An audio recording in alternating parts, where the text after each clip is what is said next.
Happy Sunday. Some quick headlines from around the world now.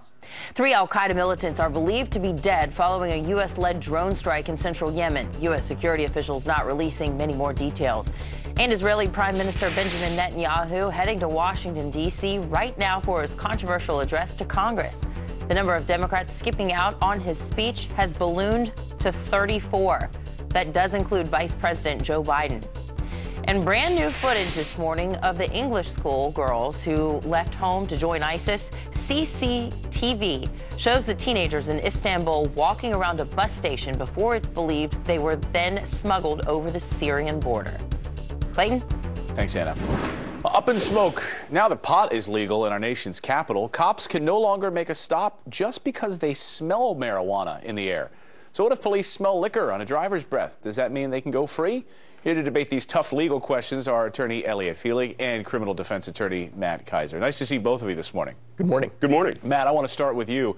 You're defending this position, this idea that cops, if they smell weed in the air, they don't have to, even if they're sitting behind the wheel of a car, they don't have to pull them over, they don't have to do anything and intervene. Why not?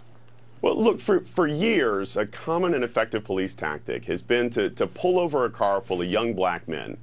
The cop says we smelled some kind of marijuana smoke. And then they pull everybody in the car out, they put them on the ground, they search them. You do that enough times, you shake a tree enough times, a nut's going to fall out. The problem is, you do that 100 times, one time maybe you find something, 99 times, what you're doing is you're creating a whole group of people who are really angry at the police for being harassed for no good reason. Elliot, you disagree on this? Completely disagree. Look, when it comes to pot, the nose knows. When I was a prosecutor, I oversaw as a supervisor the prosecution of literally thousands of low-level drug cases, including a fair number of marijuana cases. And I can tell you, every single time, to the best of my recollection, that an officer seized evidence based on smell, based on suspicion that it was pot, and it was sent to the lab, it came back positive for pot. So what does that mean?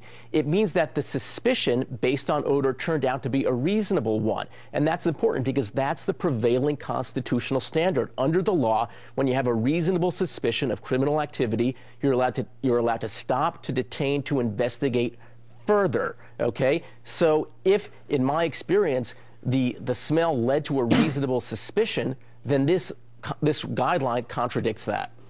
Matt, on that point, though, I mean, is there a double standard here, which is that if police officers smell, there's empty liquor bottles in the car and they smell alcohol, you're going to get locked up or handcuffed, but if they smell pot, they can just let you go? No, I mean, the rules in D.C. for alcohol and for marijuana on this kind of thing are basically the same. If they see you driving and you're driving crazy, they pull you over and a cloud of marijuana smoke comes out. The rule is not the cop has to ignore that and to do a breathalyzer to see if you're drunk. But what if you're not driving, though? What if you're not driving, Matt? What if you're just sitting there in the car smoking? I mean, the law seems really fuzzy on this in D.C. Well, yeah, actually, on that point, absolutely not. In D.C., the law is crystal clear. You're not allowed to smoke marijuana in public. It's just like alcohol, except that you can legally sell and buy alcohol. And with marijuana in D.C., you've got to just sort of come to possess it somehow. But they'll deal with that later. Elliot, is this handcuffing the cops? Yeah, I mean that's the problem. As you just pointed out, it's still illegal in some circumstances, like you can't smoke it out on the street. But how do you detect it on the street? You're going to say they can't use their sense of smell, but they can do it, based on appearance? In reality, pot is more unique by odor than by appearance. So if you're going to leave some of these marijuana laws on the books, don't take away the ability of the cops to use their basic senses to enforce the laws that are still on the books. Matt, on that point, I mean, a cop's not supposed to. Well, I didn't smell it. I saw that the joint was small. It was smaller than a cigarette, so that's why I arrested the person. Look, and that's fine. If the cops see somebody smoking marijuana, they're breaking the law. They're out in public smoking pot. That's illegal in D.C.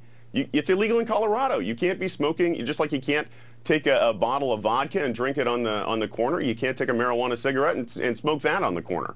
But if you're in your house and you're smoking marijuana, here in D.C., that's now legal. And if a cop smells you walking down the street with marijuana, that's not a reason to think there's criminal activity. Even if Elliot's right that a cop's nose is always right, which I think is wrong, what Elliot's not seeing are all the cases where a cop thinks he smells marijuana, does a search, and doesn't find anything. Yeah. And in my experience, talking to people who've been harassed by cops for a long time, there are way more of those than there are of interactions with the police that turn into a criminal case. Elliot, I'll give you the final word. Look, if you want to fully decriminalize, if you want to fully legalize, like in Colorado, then have the guts to go ahead and do that. But don't leave these laws on the books and then say to cops, you can't use your basic tools of enforcement. That's exactly what we've done in D.C. It's legal in D.C. now. Not fully. There's still some fuzziness. Not federally. There's still a cloud fully. of smoke. There's still a cloud of pot smoke hovering over this whole thing. Elliot, Matt, nice to see you this morning. Thanks so much for getting up early with us. Have a great day. Thank you.